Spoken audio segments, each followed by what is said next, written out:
मैं डॉक्टर जीवतराम हूँ। आज मैं आपको कोविड-19 पैंडेमिक, कोरोना वायरस पैंडेमिक के बारे में बताऊंगा। सबसे पहले हम ये जानेंगे कि पैंडेमिक क्या होता है। पैंडेमिक का मतलब वो बीमारी जो पूरी दुनिया में फैल जाए उसे पैंडेमिक कहते हैं। तो कोरोना वायरस सवाल और ये भी पैदा होता है कि कोरोना वायरस कब स्टार्ट हुआ। कोरोना वायरस चाइना की एक प्रोविंस वुहान में दिसंबर 2019 में चाइना से स्टार्ट हुआ और वर्ल्ड हेल्थ ऑर्गेनाइजेशन ने कोरोना वायरस को 30 जनवरी 2020 में पब्लिक हेल्थ इमरजेंसी के तौर पे करार दिया और 11 मार्च 2020 में उसे एज अ पेंडेमिक करार दिया। कोरोना वायरस की अलामत क्या हैं?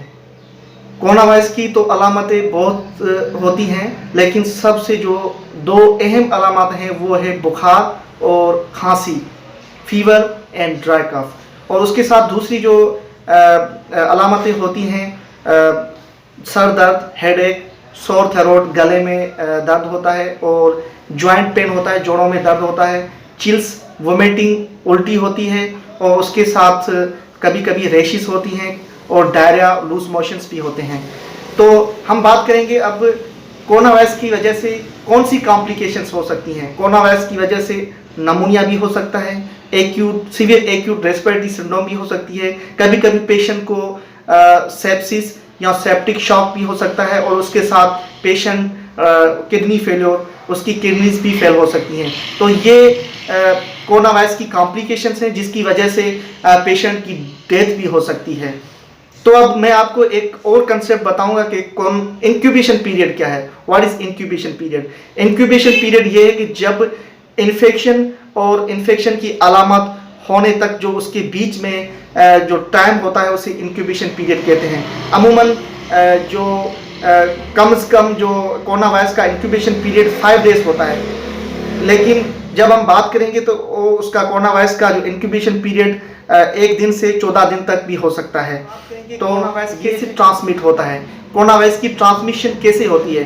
कोरोना वायरस की ट्रांसमिशन स्मॉल ड्रॉपलेट्स जिसे हम बूंद कहते हैं, जब वो नोज से या कभी माउथ से या रेस्पिरेटरी ट्रैक्ट से जब वो बूंदें या स्मॉल ड्रॉपलेट्स निकलती हैं वो एयर में जब स्टे करती हैं, वहाँ पे रुकती हैं। जब कोई भी पेशेंट उसकी क्लोज कांटेक्ट में आ जाता है तो उसे कोरोना वायरस की चांसेस होने की ज़्यादा चांसेस होते हैं। तो उसे हम कहते हैं transmission of the corona virus. और कोरोना वायरस की ट्रांसमिशन जब वो स्मॉल ड्रॉपलेट्स किसी सरफेस पे गिरते हैं या कहाँ पे ज़मीन पे या कहीं पे होते हैं तो उसको टच करने से भी मतलब कोरोना वायरस की ट्रांसमिशन पॉसिबल है। तो कोरोना वायरस का डायग्नोसिस कैसे होता है? कोरोना वायरस का diagnosis reverse transcription polymerase chain reaction testing और उसके साथ सीटी इमेजिंग होती है।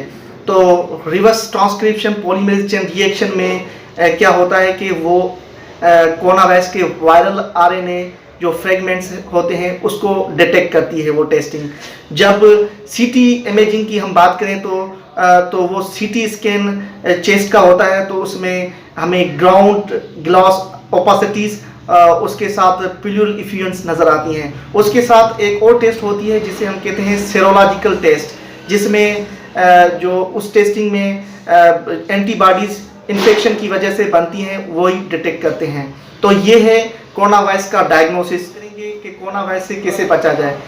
सबसे जो अहम पहली प्रिवेंटिव मेजर है कोरोना वायरस से बचने के लिए वो ये है कि हम हैंड वॉश करें, और दूसरी प्रिवेंटिव मेजर ये है कि हम सोशल डिस्टेंस मेंटेन करें।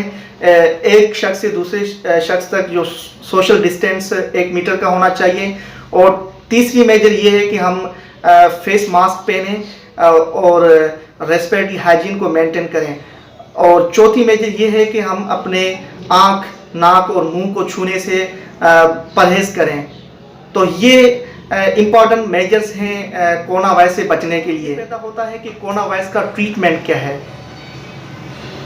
कोरोना वायरस का ट्रीटमेंट अभी कोई भी स्पेसिफिक ट्रीटमेंट नहीं है, लेकिन अभी जो ट्रीटमेंट वर्ल्ड वाइड चल रहा है ये है एंटी जो वायरल ड्रग्स हैं जिसमें रेमडेसिविर वो चल रही है, और उसके अलावा एंटी मलेरियल ड्रग्स जिसमें हाइड्रो ऑक्सीक्लोरोक्विन सल्फेट वो भी है। और उसके अलावा जो अभी रिकवरी ट्रायल्स ने ये ब्रेक थ्रू और ये रिसर्च की है कि डेक्सामीथासोन ये भी बहुत ही यूज़फुल है कोरोना वायरस की ट्रीटमेंट में, जिसे कोरोना वायरस है।